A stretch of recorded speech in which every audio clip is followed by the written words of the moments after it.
కొంచెం చచ్చిపోండి మావయ్య గారు. చచ్చిపోనా? ఇప్పుడే చచ్చిపోండి. చచ్చిపోనన్నా. మీకు తెలియకుండానే మీ ప్రాణం పోయేలా చేస్తామండి.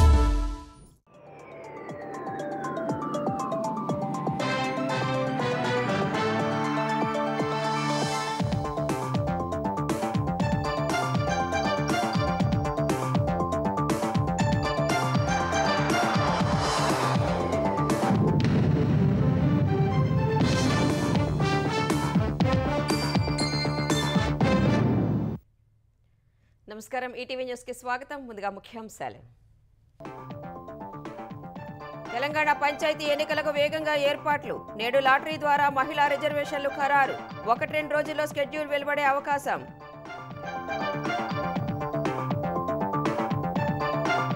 రెండేళ్ల విజయోత్సవాలుగా తెలంగాణ రైజింగ్ సమ్మిట్. పెట్టుబడులను ప్రోత్సహించేలా సమావేశాలు. అధికారులకు సీఎం రేవంత్ ఆదేశం. ఈ ఏడాది చివరికల్లా గుంతల రహితంగా ఏపీ రోడ్లు. అధికారులకు చంద్రబాబు నిర్దేశం. మరమ్మతులకు నిధులు కేటాయించాలని ఆర్థిక శాఖకు ఆదేశం. నకిలీ మద్యం కేసులో కీలక పరిణామం. జోగి అద్దేపల్లి మధ్య ఆర్థిక బంధం గుట్టు రట్టు. ముడుపులు ఇచ్చినట్లు అంగీకరించిన జనార్దన్ రావు. కల్తీ నెయ్యితో 20 కోట్ల లడ్డూల తయారీ. వైసీపీ హయాంలో 1.61 కోట్ల కిలోల నెయ్యి కొనుగోలు. సిట్టు విచారణలో బయటపడిన అక్రమ బాగోతం. ప్రపంచాభివృద్ధికి ప్రధాని మోదీ 6 సూత్రాలు. G20 సదస్సులో ప్రతిపాదన. భారతీయ విలువలు ప్రగతికి చోదకాలని వ్యాఖ్య. గాజాపై తీవ్ర స్థాయిలో విరుచుకుపడిన ఇజ్రాయెల్. వేర్వేరు ప్రాంతాల్లో వైమానిక దాడులు. 5 హమాస్ సీనియర్ సభ్యులు సహా 24 మంది మృతి.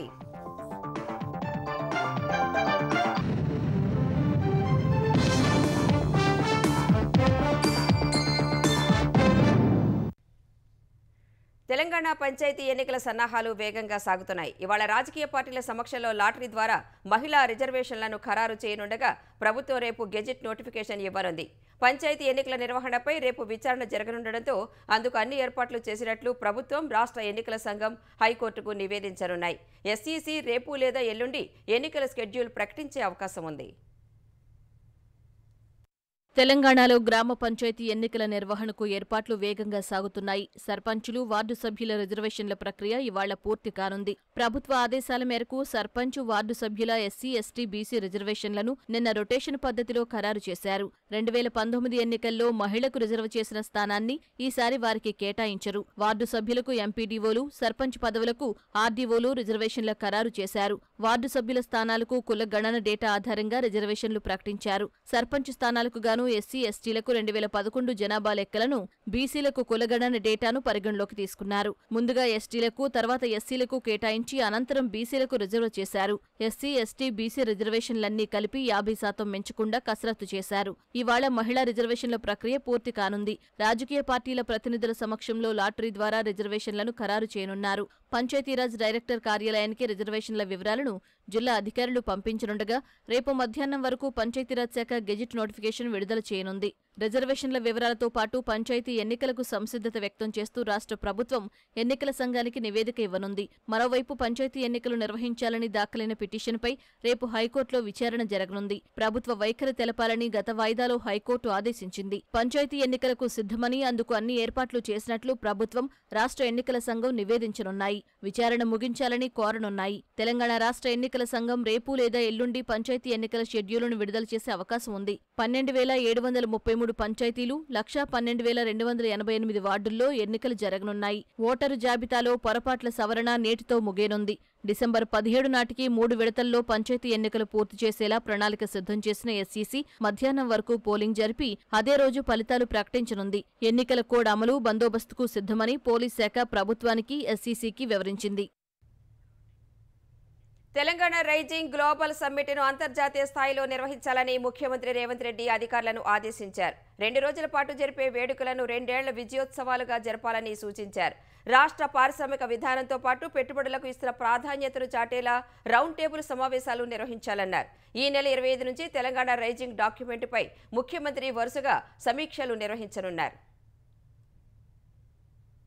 డిసెంబర్ 8, 9 తేదీల్లో నిర్వహించే తెలంగాణ రైజింగ్ గ్లోబల్ సమ్మిట్ను రేవంత్ రెడ్డి సర్కార్ ఎంతో ప్రతిష్టాత్మకంగా తీసుకుని ఏర్పాట్లు చేస్తోంది. ఫ్యూచర్ సిటీలో నిర్వహించే 2 రోజుల వేడుకలను 2 ఏండ్ల విజయోత్సవాలుగా జరపాలని అధికారులకు సీఎం సూచించారు. గ్లోబల్ సమ్మిట్ ఏర్పాట్లపై ఉన్నతాధికారులతో సమీక్షించిన ముఖ్యమంత్రి రేవంత్ రెడ్డి ఫ్యూచర్ సిటీలో విశాల ప్రాంగణంలో భారీ వేదిక ఏర్పాటు చేయాలన్నారు. గ్లోబల్ సమ్మిట్ అందరినీ ఆకట్టుకునేలా ఓ ఉత్సవంలా జరపాలని దిశానిర్దేశం చేశారు. దేశ విదేశాలకు చెందిన పారిశ్రామికవేత్తలు, వివిధ రంగాల్లో పేరొందిన ప్రముఖులను ప్రత్యేకంగా ఆహ్వానించాలని అధికారులను కోరారు. డిసెంబర్ 8న తొలి రోజు ప్రభుత్వం చేపట్టిన కార్యక్రమాలు, అమలు చేసిన పథకాలను వివరించాలని సూచించారు. డిసెంబర్ 9న రాష్ట్ర భవిష్యత్ దార్శనికత, ప్రణాళికలను పొందుపరిచే తెలంగాణ రైజింగ్ 2047 డాక్యుమెంట్ను ఆవిష్కరించే కార్యక్రమాలు చేపట్టాలన్నారు. రాష్ట్ర పారిశ్రామిక విధానాన్ని, పెట్టుబడులకు ఇస్తున్న ప్రాధాన్యాన్ని ప్రపంచానికి చాటేలా రౌండ్ టేబుల్ సమావేశాలు ఏర్పాటు చేయాలని సీఎం చెప్పారు. అన్ని విభాగాలు తమ భవిష్యత్తు లక్ష్యాలను కళ్లకు కట్టేలా ఆడియో, వీడియో ప్రదర్శనలు, ప్రజెంటేషన్లు ఇవ్వాలన్నారు. 2047 నాటికి తెలంగాణను $3 ట్రిలియన్ ఆర్థిక వ్యవస్థగా తీర్చిదిద్దడంలో క్రియాశీలక పాత్ర పోషించే అన్ని విభాగాలు గ్లోబల్ సమ్మిట్లో కీలకంగా వ్యవహరించాలని ముఖ్యమంత్రి ఆదేశించారు. తెలంగాణ రైజింగ్ డాక్యుమెంట్లో పొందుపరిచే ప్రతి అంశంపై లోతైన అధ్యయనం చేయాలని అధికారులకు సూచించారు. ఈ నెల 25 నుంచి అభివృద్ధిలో కీలక రంగాలు, అనుబంధ విభాగాలతో సమీక్షలు నిర్వహించనున్నట్లు సీఎం పేర్కొన్నారు. ప్రజల నుంచి సూచనలు, సలహాలే కాకుండా వివిధ రంగాల నిపుణుల అభిప్రాయంతో తెలంగాణ రైజింగ్ డాక్యుమెంట్ 2047ను సిద్ధం చేస్తున్నట్లు ముఖ్యమంత్రి తెలిపారు. సమీక్షల్లో వ్యక్తమయ్యే అభిప్రాయాలకు డాక్యుమెంట్లో చోటు కల్పిస్తామని సీఎం రేవంత్ రెడ్డి తెలిపారు. ముఖ్యమంత్రి రేవంత్ రెడ్డి సత్యసాయి శత జయంతి వేడుకల్లో పాల్గొనేందుకు ఇవాళ పుట్టపర్తి వెళ్లనున్నారు. నిన్న బెంగళూరు వెళ్లిన ఆయన రాత్రి అక్కడే బస చేశారు. పుట్టపర్తిలోని సాయి కులవంత్ హాల్లో ఉదయం 10 గంటలకు జరిగే సత్యసాయి జయంతి ఉత్సవాలకు సీఎం హాజరు కానున్నారు. మధ్యాహ్నం హైదరాబాద్ తిరిగి వచ్చిన తర్వాత సాయంత్రం ఫ్యూచర్ సిటీ వెళ్లనున్నారు.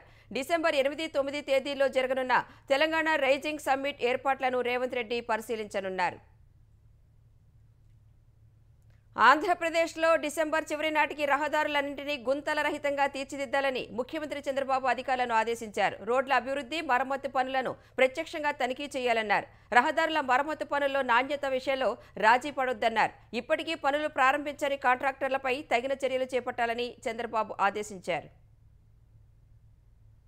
ఏపీలో రహదారుల అభివృద్ధి పనుల స్థితిగతులపై ముఖ్యమంత్రి చంద్రబాబు నాయుడు టెలికాన్ఫరెన్స్ నిర్వహించారు. ఈ సమావేశంలో రోడ్లు, భవనాల శాఖ మంత్రి బీసీ జనార్దన్ రెడ్డి, ప్రత్యేక ముఖ్య కార్యదర్శి ఎంటీ కృష్ణబాబు, ఉన్నతాధికారులు పాల్గొన్నారు. రోడ్డు నిర్మాణాల్లో అత్యున్నత సాంకేతికత, వినూత్న మెటీరియల్ను ఉపయోగించే విధానాలు అందిపుచ్చుకోవాలని సీఎం సూచించారు. కూటమి సర్కార్ అధికారంలోకి వచ్చాక రహదారుల ప్రాధాన్యత గుర్తించి నిధులు కేటాయించినట్లు తెలిపారు. గత ఏడాది మిషన్ పాత్ హోల్ ఫ్రీలో భాగంగా 861 కోట్లతో రోడ్లను గుంతల రహితంగా మార్చామని స్పష్టం చేశారు. వైసీపీ హయాంలో రెన్యూవల్ చేయకుండా నిర్లక్ష్యం చేయటం వల్ల రహదారులు అధ్వానంగా మారినట్లు చంద్రబాబు తెలిపారు. ఈ ఏడాది రోడ్ల నిర్వహణ, ఇంప్రూవ్మెంట్ కోసం 2500 కోట్లతో పరిపాలనా అనుమతులు ఇచ్చామన్నారు. 400 కోట్ల నాబార్డు నిధులతో 1250 కిలోమీటర్ల జిల్లా ప్రధాన రహదారుల అభివృద్ధి కోసం 191 పనులు మంజూరు చేశామని ముఖ్యమంత్రి తెలిపారు. ఇప్పటికే టెండర్లు పిలిచి గుత్తేదారులకు అప్పగించామన్నారు. 600 కోట్లు మూలధన వ్యయం కింద 227 పనులు మంజూరు చేశామన్నారు. 1450 కిలోమీటర్ల రోడ్ల అభివృద్ధికి గుత్తేదారులను గుర్తించి పనులు అప్పగించామన్నారు. 2104 కిలోమీటర్ల రహదారుల అభివృద్ధి కోసం 274 పనులకు పరిపాలనా అనుమతులు ఇచ్చామని సీఎం తెలిపారు. 1000 కోట్లతో ఆయా పనులకు టెండర్లు పిలిచామన్నారు. డిసెంబర్ మొదటి వారంలో గుత్తేదారులు గుర్తించి పనులు మొదలు పెట్టేందుకు ప్రణాళికలు సిద్ధం చేసినట్లు వెల్లడించారు. వివిధ కారణాలతో రద్దయిన 607 కిలోమీటర్ల రహదారుల నిర్వహణ, అభివృద్ధికి 2-3 రోజుల్లో పరిపాలనా అనుమతులు మంజూరు చేయడంతో పాటు టెండర్లు పిలిచి పనులు ప్రారంభించనున్నట్లు సీఎం చెప్పారు. మరో 233 కోట్లతో రహదారుల అభివృద్ధి కోసం ఆర్థిక శాఖ నుంచి అనుమతులు వచ్చాయన్నారు. ఎడతెరిపిలేని వర్షాలు, తుపానుల కారణంగా పనులు ప్రారంభం కాలేదన్నారు.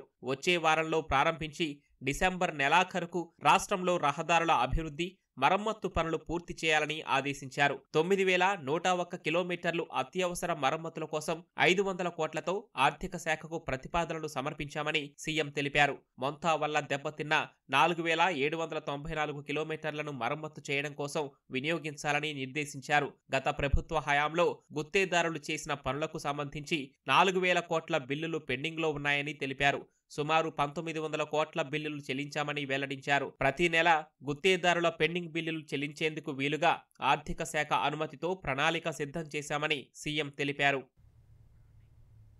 విశాఖలో జరిగిన సిఐఐ పారిశ్రామిక సదస్సు తర్వాత ప్రపంచమంతా ఏపీ వైపు చూస్తోందని మంత్రి కొండపల్లి శ్రీనివాస్ అన్నారు.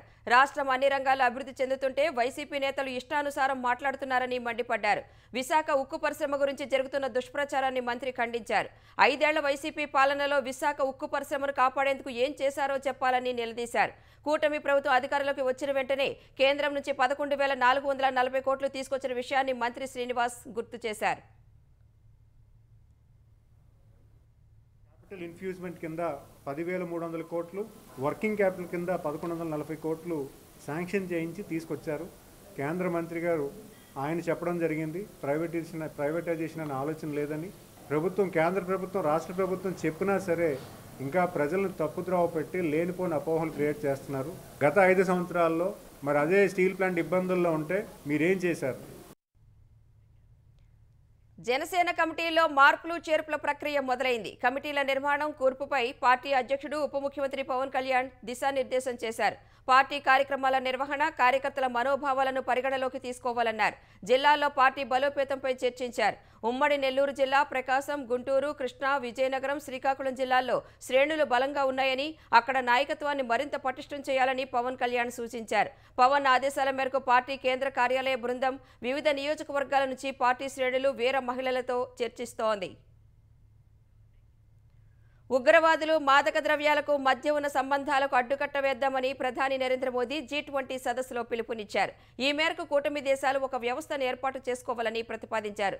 జోహనెస్బర్గ్లో జరుగుతున్న G20 శిఖరాగ్ర సదస్సులో పాల్గొన్న ప్రధాని అభివృద్ధి ప్రమాణాలను పునర్నిర్వచించుకునేందుకు ఇది సరైన సమయమని, సమ్మిళిత, సుస్థిర అభివృద్ధిపై దృష్టి కేంద్రీకరించాలని సూచించారు. దక్షిణాఫ్రికా జోహన్నెస్బర్గ్లో G20 దేశాల శిఖరాగ్ర సదస్సు శనివారం ప్రారంభమైంది.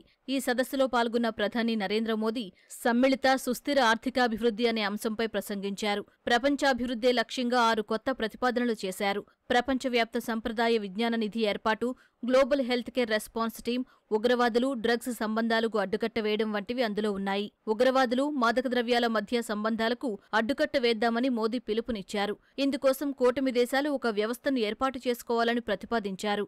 ఆరోగ్య రక్షణకు ప్రపంచవ్యాప్తంగా ప్రతిస్పందన బృందం ఏర్పాటు కావాలని ప్రధాని ఆకాంక్షించారు. అత్యవసర పరిస్థితిలో రంగంలోకి దిగేందుకు సన్నద్ధంగా ఉండాలన్నారు. పర్యావరణ సమతుల్యాన్ని పరిరక్షిస్తూ సాంస్కృతికంగా సమున్నతంగా ఉంటూ సామాజిక జీవనాన్ని మెరుగుపరిచేలా ప్రపంచవ్యాప్త సంప్రదాయ విజ్ఞాన నిధిని G20లో ఏర్పాటు చేయాల్సిన అవసరం ఉందని మోదీ నొక్కి చెప్పారు.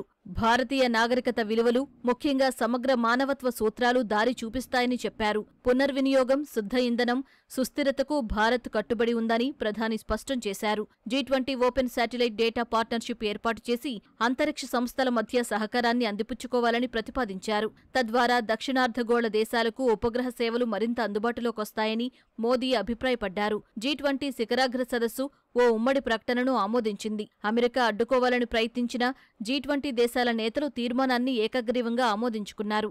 సంఘటితత్వం, సమానత్వం, సుస్థిరతలు సమ్మిళిత వృద్ధికి మూలస్తంభాలని తీర్మానం పేర్కొంది. ఇంధన భద్రత, వాతావరణ కార్యాచరణ, విపత్తులను ఎదుర్కొనే సన్నద్ధత వంటి వాటిని ప్రస్తావించింది. ఒక దేశ సార్వభౌమత్వం పరిధిలోకి మరో దేశం చొరబడకుండా సంయమనం పాటించాలని తీర్మానం పేర్కొంది. అంతర్జాతీయ కట్టుబాట్లకు లోబడి బహుళ పాక్షికవాద స్ఫూర్తితో సహకారం కొనసాగించుకోవాలని G20 తీర్మానించింది. ఇది ఆఫ్రికా ఖండంలో విప్లవాత్మక మార్పులు తీసుకువస్తుందని, బహుళ పాక్షికవాదాన్ని బలపరుస్తుందని దక్షిణాఫ్రికా పేర్కొంది. సాధారణంగా సదస్సు ముగింపు సమయంలో తీర్మానం చేస్తారు. దానికి విరుద్ధంగా ఈసారి ప్రారంభంలోనే ఆమోదించారు. అమెరికా ఈ సదస్సులో పాల్గొన్నా పాల్గొనకపోయినా G20 మాత్రం కొనసాగుతుందని దక్షిణాఫ్రికా పేర్కొంది. నకిలీ మద్యం కేసులో మరో కీలక కోణం వెలుగు చూసింది. జోగి సోదరులతో అద్దెపల్లి బ్రదర్స్ కు ఉన్న ఆర్థిక బంధం బట్టబయలైంది. వ్యాపారానికి ఇబ్బంది లేకుండా చూసుకునేందుకు జోగి బ్రదర్స్ కు ముడుపులిచ్చినట్లు జనార్దన్ రావు విచారణలో అంగీకరించారు. జనార్దన్ రావు, జోగి రమేష్ సోదరుడు రాము మధ్య ఫోన్ కాల్స్ ను అధికారులు గుర్తించారు. నకిలీ మద్యం వ్యవహారంలో ప్రధాన నిందితుడు జనార్దన్ రావు, వైసీపీ నేత జోగి రమేష్, అతని సోదరుడి మధ్య బంధంపై ఆధారాలు బయటకొస్తున్నాయి. తమ బ్యాంకు ఖాతాల నుంచి డబ్బును డ్రా చేసి అందజేసినట్లు జనార్దన్ రావు కస్టడీలో అంగీకరించాడు. గత 4 ఏళ్లలో పలుమార్లు జనార్దన్ రావు, జగన్మోహన్ రావుల ఖాతాల నుంచి పెద్ద మొత్తంలో విత్డ్రాయల్స్ ఉన్నాయి. వీటిని సీసాలు, స్పిరిట్, మూతలు, లేబుల్స్ సరఫరాదారులతో పాటు జోగి సోదరులకు కూడా ముడుపుల రూపంలో అందజేసినట్లు విచారణలో వెల్లడించారు. అద్దేపల్లి సోదరుల 4 రోజుల కస్టడీ శనివారంతో ముగిసింది. వీరికి సాయంత్రం ప్రభుత్వాసుపత్రిలో వైద్య పరీక్షలు నిర్వహించి ఎక్సైజ్ కోర్టులో హాజరుపరిచారు. అనంతరం జనార్దన్ రావును నెల్లూరు కారాగారానికి, జగన్మోహన్ రావును విజయవాడ జైలుకు తరలించారు. 2021 నుంచి 2025 వరకు అద్దేపల్లి సోదరుల బ్యాంకు స్టేట్మెంట్లను సిట్, ఎక్సైజ్ అధికారులు వడపోశారు. నగదు విత్డ్రాయల్స్ వివరాలను క్షుణ్ణంగా పరిశీలించారు. ఏ అవసరాలకు నగదు తీశారనేది ప్రశ్నించారు. అక్రమ మద్యం, నకిలీ మద్యం వ్యాపారానికి ఇబ్బంది లేకుండా చూసుకునేందుకే తరచూ జోగి సోదరులకు ముడుపులను నగదు రూపంలో అందజేసినట్లు వారు ఒప్పుకున్నారు. జోగి సోదరుల బ్యాంకు స్టేట్మెంట్లను పరిశీలించిన పోలీసులు పలు అనుమానాస్పద లావాదేవీలు ఉన్నట్లు గుర్తించినట్లు తెలిసింది. జోగి రమేష్ సోదరుడు రాముతో జనార్దన్ రావు తరచూ ఫోన్లో మాట్లాడినట్లు సిడిఆర్ విశ్లేషణలో బయటపడింది. ఇద్దరి కాల్ డేటాను పరిశీలిస్తే పెద్ద సంఖ్యలో కాల్స్ కనిపించాయి. దీన్ని బట్టి నకిలీ మద్యం తయారీ కుట్రలో వైసీపీ నేత ప్రమేయం ఉందని సిట్ భావిస్తోంది. సెప్టెంబర్ ముందు వరకు పలు దఫాలు రెగ్యులర్ కాల్స్లో మాట్లాడుకున్నట్లు గుర్తించారు. ఆఫ్రికా వెళ్లే ముందు సెప్టెంబర్ 23న జోగి రమేష్ ఇంటికి వెళ్లారని జనార్దన్ రావు తన నేరాంగీకార స్టేట్మెంట్లో వెల్లడించారు. నిందితుడు చెప్పిన సమయానికి సీసీ కెమెరాల్లోని దృశ్యాలతో సరిపోలాయి. జనార్దన్ రావు, జోగి రమేష్, రాములు ఒకే లొకేషన్ పరిధిలో ఉన్నట్లు తేలింది. జోగి రమేష్ ఇంటి వద్ద ఉన్న సీసీ కెమెరాల డీవీఆర్ను ఆయన అరెస్టు సమయంలో స్వాధీనం చేసుకున్నారు. దీని పాస్వర్డ్ను చెప్పకపోవడంతో తెరవలేకపోయారు. జోగి సోదరులను కస్టడీకి తీసుకున్నప్పుడు తెరవాలని భావిస్తున్నారు. వైసీపీ హయాంలో 20 కోట్ల శ్రీవారి లడ్డూలను కల్తీ నెయ్యితోనే తయారు చేశారని సిట్ విచారణలో తేలింది. మొత్తం 48.76 కోట్ల లడ్డూలను తయారు చేయగా అందులో దాదాపు 40% పామాయిల్, పామ్ కెర్నల్ ఆయిల్, ఇతర రసాయనాలతో తయారు చేశారని నిర్ధారణ అయింది. వైసీపీ ప్రభుత్వంలోని తిరుమల తిరుపతి దేవస్థానం ధర్మకర్తల మండలి కల్తీ నెయ్యి సరఫరాకు ఉత్తరాఖండ్కు చెందిన బోలేబాబా డైరీ, తమిళనాడు దిండిగల్లోని ఏఆర్ డైరీ, తిరుపతి జిల్లా పునబాకలోని వైష్ణవి డైరీ, ఉత్తరప్రదేశ్కు చెందిన మాల్గంగా డైరీలకు 250 కోట్లు చెల్లించింది. వాటి నుంచి 1.61 కోట్ల కిలోల నెయ్యి కొనుగోలు చేయగా అందులో 68 లక్షల కిలోలు కల్తీ అని తేలింది. శ్రీవారి ఆలయంలో రోజు 3.5 నుంచి 4 లక్షల లడ్డూలు తయారు చేస్తారు. ఇందుకోసం 12 నుంచి 13 వేల కిలోల నెయ్యి వినియోగిస్తారు. వైసీపీ హయాంలో 5 ఏళ్లలో లడ్డూల తయారీకి రోజు 40% కల్తీ నెయ్యినే వినియోగించారు. నెల్లూరు జిల్లా ఆత్మకూరు మండలం అప్పారావుపాలెం వద్ద పెన్నా నదిలో చిక్కుకున్న 6గురిని పోలీసులు రక్షించారు. గ్రామానికి చెందిన కొందరు కాపరులు ఉదయం గేదెలను మేపేందుకు వెళ్లారు. సోమశిల నుంచి నీటిని విడుదల చేయడంతో నది మధ్యలో చిక్కుకుపోయారు. స్థానికులు ఇచ్చిన సమాచారంతో పోలీసులు, అగ్నిమాపక శాఖ సిబ్బంది గజ ఈతగాళ్ల సాయంతో 6గురిని సురక్షితంగా ఒడ్డుకు చేర్చినట్లు సిఐ గంగాధర్ తెలిపారు. తెలంగాణలో బడుగు వర్గాలకు పెద్దపీట వేస్తూ జిల్లా కాంగ్రెస్ కమిటీ డీసీసీలకు కొత్త అధ్యక్షులను పార్టీ అధిష్టానం ప్రకటించింది. మొత్తం 36 మంది డీసీసీ అధ్యక్షుల పేర్లను ప్రకటించగా వీరిలో 5 ఎమ్మెల్యేలు, 1 కార్పొరేషన్ చైర్మన్ ఉన్నారు. గతానికి భిన్నంగా ఈసారి ఖమ్మం, కరీంనగర్, నిజామాబాద్ నగరాలకు తొలిసారిగా డీసీసీ అధ్యక్షులను నియమించారు. ఖమ్మం డీసీసీకి దీపక్ చౌదరిని, కరీంనగర్కు అంజన్ కుమార్ను, నిజామాబాద్కు బొబ్బిలి రామకృష్ణులను పార్టీ నియమించింది. ఈ 3 జిల్లాల్లోని మిగతా ప్రాంతాలకు ఒక్కో డీసీసీ అధ్యక్షుడిని ఎంపిక చేశారు. సంగారెడ్డి, రంగారెడ్డి జిల్లాల అధ్యక్షులుగా ఎవరిని నియమించకుండా పెండింగ్లో పెట్టారు. పదవుల భర్తీలో సామాజిక సమతౌల్యాన్ని పాటించడంతో పలువురు బడుగు వర్గాల నేతలకు డీసీసీ పీఠాలు దక్కాయి. 15 మంది బీసీలను, 5 ఎస్టీలను, 3 ఎస్సీలను డీసీసీ అధ్యక్షులుగా నియమించారు. ఎస్టీల్లో లంబాడీ సామాజిక వర్గానికి చెందిన 3, గోండు సామాజిక వర్గానికి చెందిన 2 ఉన్నారు. లంబాడీలకు మంత్రివర్గంలో చోటు లేదని ఆ వర్గం నుంచి అభిప్రాయం వ్యక్తమవుతున్న నేపథ్యంలో వారికి పెద్దపీట వేశారు. 2 ముస్లింలకు, ఓ క్రైస్తవ మైనార్టీ నేతకు డీసీసీ పదవి దక్కింది. మొత్తం 36 మంది డీసీసీ అధ్యక్షుల్లో 5 మహిళలు ఉన్నారు. సాగునీటి ప్రాజెక్టులకు ప్రాధాన్యత క్రమంలో నిర్దిష్ట గడువు విధించుకుని పనులు పూర్తి చేసేలా ఈ నెల 26 లోపు ప్రణాళిక అందించాలని నీటిపారుదల శాఖ మంత్రి ఉత్తమ్ కుమార్ రెడ్డి అధికారులను ఆదేశించారు. 2023 డిసెంబర్ 7 నుంచి ఆయా ప్రాజెక్టులకు కేటాయించిన నిధుల వివరాలతో పాటు ఇంకా ఎన్ని నిధులు అవసరమవుతాయో నివేదిక రూపొందించాలన్నారు. హైదరాబాద్ జలసౌధలో సమీక్ష నిర్వహించిన మంత్రి ఉత్తమ్ కుమార్ రెడ్డి సాగునీటి ప్రాజెక్టుల పనుల పురోగతిని ఆరా తీశారు. ప్రణాళికాబద్ధంగా సాగునీటి ప్రాజెక్టులను పూర్తి చేయాలనే ప్రభుత్వ లక్ష్యానికి భిన్నంగా ఎందుకు జాప్యం జరుగుతోందని అధికారులను ప్రశ్నించారు. సమస్యలను తన దృష్టికి తేకుండా ఎందుకు పెండింగ్లో పెడుతున్నారని మంత్రి అడిగారు. కల్వకుర్తి ఎత్తిపోతల 29వ ప్యాకేజ్ అంచనాలు భారీగా పెరగడంపై ఆరా తీసిన ఉత్తమ్ ఇక ముందు అలా జరగకుండా చూసుకోవాలన్నారు. తుమ్మిడిహట్టి వద్ద ఆనకట్ట నిర్మాణానికి సంబంధించిన డిపిఆర్ తయారీ, కాళేశ్వరం ఆనకట్టల పునరుద్ధరణ, డిజైన్ కన్సల్టెంట్ల ఎంపిక ప్రక్రియ వేగవంతం చేయాలని మంత్రి ఉత్తమ్ అధికారులను ఆదేశించారు. ఎన్డీఎస్ఏ రిపోర్ట్ ఆధారంగా మేడిగడ్డ అన్నారం సుందిల్ల బ్యారేజు రీహాబిలిటేట్ చేయడానికి, పునరుద్ధరించడానికి ఒక సైంటిఫిక్ ప్లాన్తో ఐఐటి చెన్నై వాళ్ళ సహాయంతో ఆ విషయంలో, టెస్టింగ్ విషయంలో కానీ, రీహాబిలిటేషన్ విషయంలో కానీ ఆ ప్లాన్ ఆఫ్ యాక్షన్ కూడా ఈరోజు అందరి ఇంజనీర్లతో చర్చించడం జరిగింది. తుమ్మడిహట్టి ప్రాజెక్టు ఆ హైట్ విషయంలో ఏ విధంగా 80 టీఎంసీలు వాడుకోవాలి తుమ్మడిహట్టి నుంచి, మరి ఎంత హైటు మహారాష్ట్ర ప్రభుత్వాన్ని ఏం అడగాలి, మరి దానికి డీటెయిల్ ప్రాజెక్ట్ రిపోర్ట్ ప్రిపరేషన్, ఆ విషయాలు కూడా సుదీర్ఘంగా చర్చించడం జరిగింది. చెరుకు రైతుల సమస్యలపై అధ్యయనం చేసి పరిష్కారాలు సూచించేందుకు సీఎస్ నేతృత్వంలో ఉన్నతాధికారుల కమిటీని ఏర్పాటు చేయనున్నట్లు తెలంగాణ పరిశ్రమల శాఖ మంత్రి శ్రీధర్ బాబు తెలిపారు. రైతులు, పరిశ్రమల ప్రతినిధులు, చెరుకు అభివృద్ధి మండళ్ల చైర్మన్లతో సచివాలయంలో మంత్రి శ్రీధర్ బాబు ఉన్నత స్థాయి సమీక్ష నిర్వహించారు. తెలంగాణలో ఏటా చెరుకు సాగు విస్తీర్ణం తగ్గుతున్న విషయం ప్రభుత్వం దృష్టికి వచ్చిందని మంత్రి తెలిపారు. సీఎస్ నేతృత్వంలోని కమిటీ ఇతర రాష్ట్రాల్లో చెరుకు రైతులకు అందుతున్న ప్రయోజనాలు, రాయితీలపై అధ్యయనం చేసి నివేదిక ఇస్తుందన్నారు. సన్నధాన్యానికి ఇస్తున్న 500 రూపాయల బోనస్ను చెరుకు పంటకు వర్తింపచేయాలన్న రైతుల వినతిని సీఎం దృష్టికి తీసుకువెళ్లనున్నట్లు శ్రీధర్ బాబు తెలిపారు. చెరకు హార్వెస్టర్ యంత్రాలపై గతంలో కాంగ్రెస్ ప్రభుత్వం 50% సబ్సిడీని ఇవ్వగా ఆ తర్వాత వచ్చిన బీఆర్ఎస్ ప్రభుత్వం ఆ రాయితీని తొలగించిందన్నారు. ప్రైవేటు రంగ చక్కెర పరిశ్రమలను కాపాడుకుంటామని, నిజాం షుగర్స్ పునరుద్ధరణలో వారి అనుభవాన్ని వినియోగించుకుంటామని తెలిపారు. తెలంగాణ ఆర్థిక పరిస్థితి, కేసీఆర్ ప్రభుత్వం చేసిన అప్పులపై సీఎం, మంత్రులు పదే పదే చెబుతున్న కాకి లెక్కల డొల్లతనాన్ని కాగ్ నివేదిక మరోమారు బట్టబయలు చేసిందని బీఆర్ఎస్ కార్యనిర్వాహక అధ్యక్షుడు కేటీఆర్ అన్నారు. ప్రతి నెల 6,000 నుంచి 7,000 కోట్లు వడ్డీల కోసమే చెల్లిస్తున్నామని సీఎం రేవంత్ రెడ్డి పదే పదే చెబుతున్నారని, కానీ కాగ్ నివేదిక కాంగ్రెస్ అబద్దాలపై మరోమారు చెంపదెబ్బలాంటి వాస్తవాలను బయటపెట్టిందన్నారు.